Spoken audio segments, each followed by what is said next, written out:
اللہ کے رسول صلی اللہ تعالی علیہ وسلم نے فرمایا لا تدخل الملائکۃ بیتن، فرشتے اس گھر میں داخل نہیں ہوتے فیہ کلب، جس میں کتا ہو، ولا صورۃ، اور تصویر ہو۔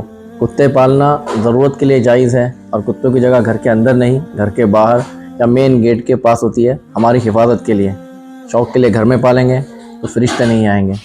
کسی بھی جاندار کی فوٹو گھر میں لگانا جائز نہیں ہے، وہ آپ کا فیوریٹ اینیمل ہو، فیوریٹ انسان ہو کسی بھی کیٹیگری کا، یا کوئی مرحوم ہو جو گزر گئے دنیا سے۔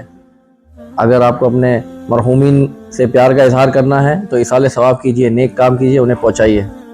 تصویر لگا کر اپنے گھر سے رحمت کو دور مت کیجئے۔ جس گھر میں کتا پالا گیا ہو یا تصویر، صورت، جاندار کی تصویر ہو، وہاں پر رحمت کے فرشتے، وہ فرشتے جو ہمارے لیے دعا کرتے ہیں، وہ داخل نہیں ہوتے۔ سوچے اگر یہ حال ہوگا ہمارے گھروں کا تو ہمارے گھر میں رحمت، برکت کیسے آئے گی؟ کیا یہ ٹائم نہیں ہے کہ ہم اپنے گھروں کو صاف کریں؟